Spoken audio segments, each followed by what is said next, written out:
Okay, we're back. We're back. And I don't even know how many people will hop on here with us at this point. This is really just to finish out our discussion about Vandy.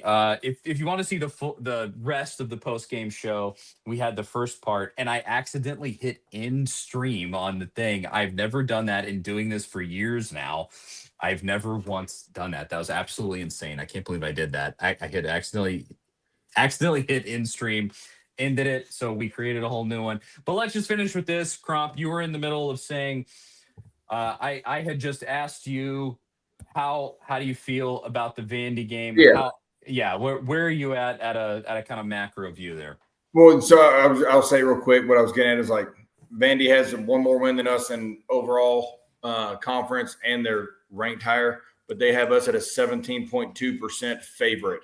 That should tell you how much they really think Vanderbilt's schedule has helped them out over the year, right? And so yeah, ultimately, I'm not concerned. I mean, kudos to Vandy for having a good year so far, but I'm not concerned. Vandy's Vandy until the day I die. It is what it is. I don't tonight was super positive, and that Yes. was great. And so I don't want to take it in any negative direction, but you do have to be honest and say that if you lose this game, it's still a disaster. Like, it's great to win in the Swamp for the first time in 22 years, but to lose to Vandy, here's the facts on the ground. No Tennessee coach in the modern era, and even go back beyond the modern era, no Tennessee coach has lost to Vandy and survived at this school. It hasn't happened. It doesn't happen. That is the way that it is. To me, it would feel like if Heupel blew this game and you go 8-4, maybe you win a bowl game 9-4. That's a really sour taste in your mouth because Vandy's going to go to the playoff. I mean, that's sickening Yeah. on So your home I on don't your think home field. I don't think they're going to go to the playoff. I truly don't. And the reason why, BYU winning today, Utah winning today, they stay above Vandy. I think Vandy would be the first team out, and they would have two, if not three, Big 12s before they put Vandy. And that's probably is true. Although I mean, a win in Neyland Stadium on our field, that's a strong I, statement I for get them, it, though. but I don't think that jumps. I don't think it jumps them because this is a conversation I heard on TV earlier. It was the fact of like, all right, let's say BYU and Texas Tech meet in Dallas for the Big 12 championship game. If BYU wins, BYU's Big 12 champ, they're in. You're gonna jump Texas Tech with a Vandy? Not happening. Ain't not happening. You see what I'm getting at? Like, it's just not gonna happen. All right. Say Texas Tech wins. So then you're gonna dock BYU for playing an extra game than Vanderbilt? Not gonna happen. And I would say the same thing, even if we were in the boat that Vanderbilt's in, ranked at number 14. Ranked number 14 and 13, and with how our playoffs are set up, are arguably the two spots you don't ever want to be ranked unless there's already a group of 5 team ranked ahead of you, then you're not getting jumped. You're ranked 13 or 14, you're guaranteed to get jumped by the Tulane or Memphis or USF right now. That simple. So really, Vanderbilt at 14 is really 15. They're not getting in. You see what I'm saying?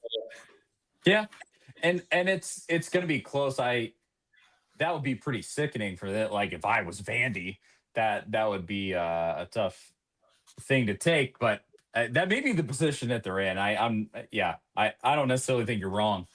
Because they're not gonna jump up any amount of spots for beating Kentucky today. I mean, I'm No. just saying we're not going to jump up any spots beating Florida today. I mean, it's just what it is. With BYU and Utah both winning and stay at number 11 and 12, that hurt Vanderbilt. That's why I was rooting my butt off for those two teams, truthfully. Yeah. You know, in all honesty, to help next week, I do not want Georgia losing to Georgia Tech because it helps Vanderbilt. I don't like Vanderbilt. You see what I'm getting? Like an I'm Alabama. with you. Here's the thing. I'm with you. For any Tennessee fan that doesn't want to see Vanderbilt have a chance at the playoffs, it's going to hurt me to say this. You better root for Alabama to beat Auburn in the Iron Bowl. Just because of rankings. Well, I know, but I'm saying just because of rankings. You see what I'm saying? Yeah. That's the stuff that none of us want to do that. Let's just be honest. But that's the reality because we got there. I'm not one. I don't. Vandy's Vandy. I'm just talking hypothetical.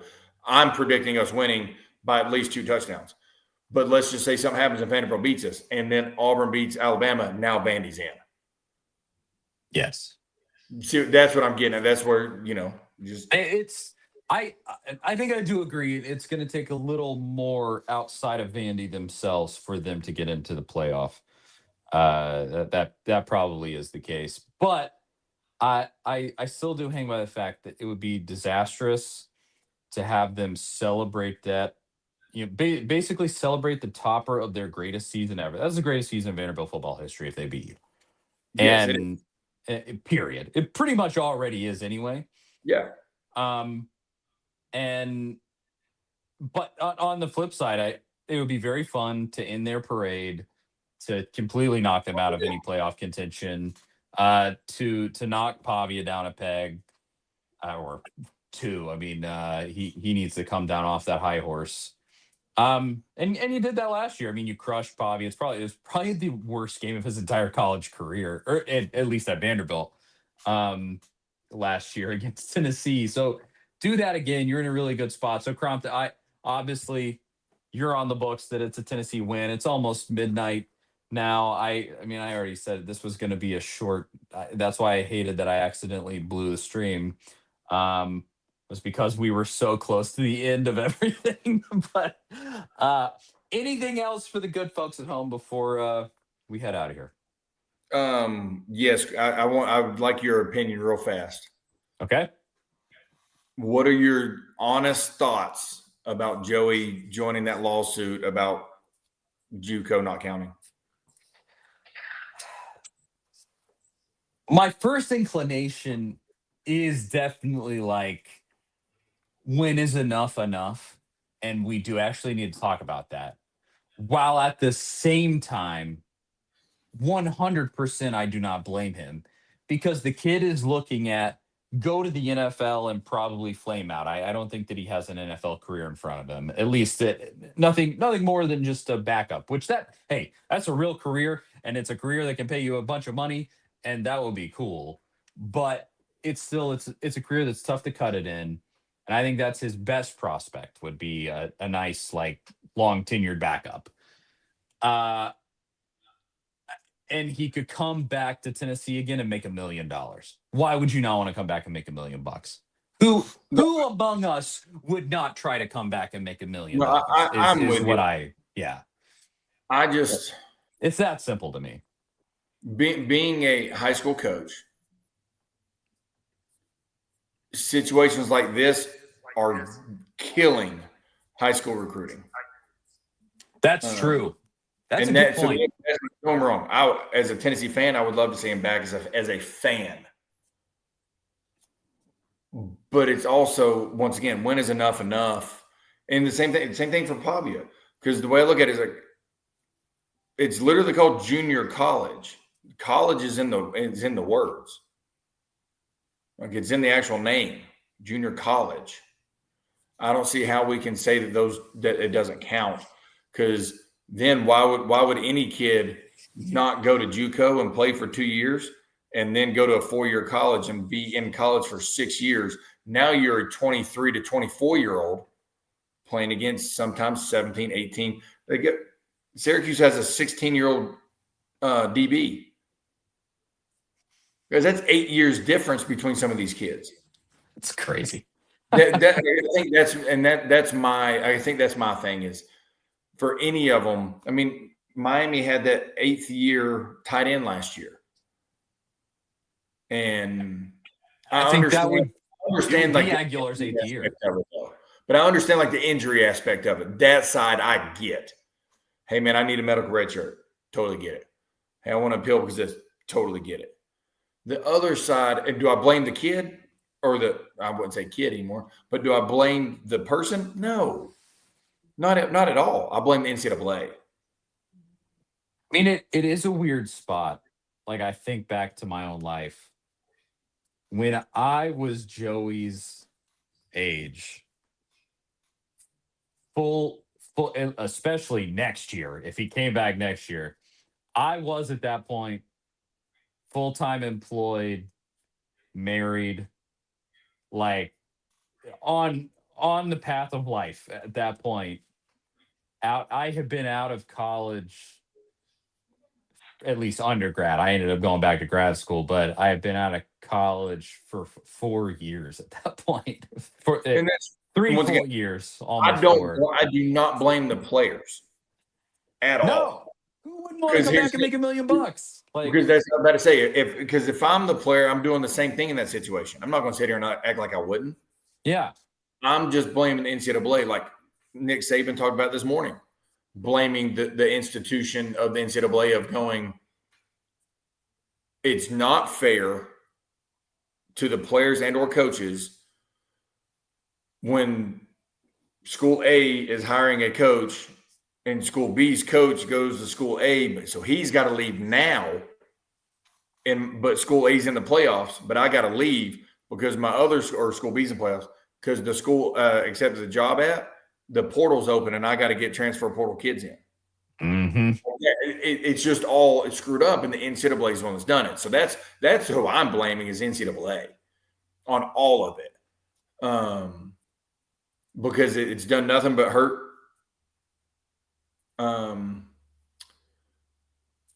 Fans' pockets of buying jerseys because it's call it like it is. Most time it's going to be for 1 year now. Let's just be honest, and they're not cheap, and that's not fair to fans. Well, here's the thing: they said you'll forget the extra year for COVID. Well, this was supposed to be the last year for that. Like this was supposed to be the end of that one of the quote unquote COVID babies. This was it. Now it's apparently not. Like, and once again, that was NCAA's fault of going. I love the fact they said everybody will get an extra year, but what they didn't do is they did not give the schools the same amount of scholarships for the amount of players that were going to stay another year. So once again, it hurt high school recruiting. And that's when all these kids that got into the portal that were either forced in the portal by their school never found a home because there was no scholarships available. That's a very valid point. Once again, to me, NCAA's fault. 100%. Once again, I would do the same thing if I was a player. It just sucks because hell, I was the same person that said that old buddy at Texas last year should have came back and taken the $6 or $7 or $8 or whatever $1 million Big Ten school contract. Hell yeah, he should have done that. 100%. Quinn Ewers should have done that. But that's just, it is what it is. I just wanted to see what your opinion was because I saw today that he had joined the lawsuit to try to get another year. Yeah, I agree with you completely. And it's a great point while also acknowledging, again, who among us wouldn't want to come back and make $1 million? Totally agree. No, like I said, if I'm the player, I would have signed that lawsuit before the season started. If I'm the player, you know what I'm saying? I get that. It just, I think the system is just set up. I don't think the system's set up for success to help the players that are there now, and then the players trying to get there, aka the high school kids. Well, and that's just perpetually that's the NCAA. It is. That's a larger conversation and can of worms. Well, let's see how this gets taken out of context next week. Yeah. Former Tennessee quarterback says Joey Aguilar should go away, get a job. It'll be fun because you know as well as I do, it'll get taken out somehow. But like I said, as a fan, I would love to see him in our system for a second year. It was a pretty funny thing because it was it was Fox Sports Knoxville that took you out of context and did that whole thing. And then this past week, they they they did something similar with a quote. I forget who it was, Mike Keith or somebody, and they said on the Josh and Swain radio show, this person said this, and it turned out that it was on a completely different radio show, and they said it completely wrong. So Fox Sports Knoxville definitely, as far as their Twitter posts go, very much on top of it. So not that we're bitter about a couple of weeks ago or anything, but no, I thought it was funny. I was like, apparently anybody that was trying to respond didn't want to go back and listen and or read what me and you both actually said. No. Oh God, we're not going down this rabbit hole, but a question: does college football need the NCAA, buddy? I've said this for a decade. No, I've said it for a decade, and Nick Saban said it a month ago, and I was like, yes. For the fact of, mine's a little different than him. Very quickly, every NFL team, every MLB team, every NBA team will eventually have their own college affiliated team. Hence, like Titans would be University of Tennessee, right? And that's where. So then the other 112 or whatever it is NCAA teams goes back to the NCAA. The 32 of every sport, that's your 32 team league, and you're the minor leagues to the professional teams. And that's what eventually will have to happen. I'd love it. It will have to happen. And then it goes, okay, Charlie, you're my quarterback. I'm the owner of the Titans. You're the University of Tennessee's quarterback. I have first right of refusal on you because you play for my team. You're coming out of the draft. You're graded in a first round grade. I'll take you. I lose my first round draft pick. I've already drafted you. Some form of that is what it has to be. It's going to eventually go to that. It has to be that. It's unsustainable in its current form. I mean, exactly. And then everything at that point, the other 112 or 14 or whatever it is teams goes back to the NCAA. No portal, no NIL, goes literally back to the NCAA. Yeah. So that's a very quick synopsis of what I've been trying to say I think should happen for a long time, because there's too much money involved. Just too much money. So this is a great place to leave off, as it's all right. I mean, it's midnight and 10 minutes at this point. We got some Nico hating in the comments. Perfect. Oh, no, I've been reading it. That's the perfect place to leave off.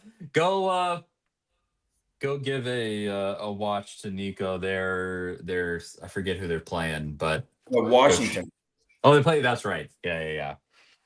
Charlie Burris, former Vols quarterback Jonathan Crompton. Apologies for screwing up the stream, but that's a show. Thank you for watching. I'll be back on the Big Orange podcast on Monday, 5 p.m. Eastern time, to preview the Vandy game. That'll be a good time. And then Crompton and I will be back here. A to Z Sports Tennessee Volunteers YouTube channel. Subscribe, notification bell, all the stuff, like button, yada, yada. You know where to find us and what to do. I think that is it. Thanks again for watching. We couldn't do the show without all the people that hang out and comment and do all the stuff. Seriously, it's great. That is it. And we will talk to y'all next week. Thanks, guys.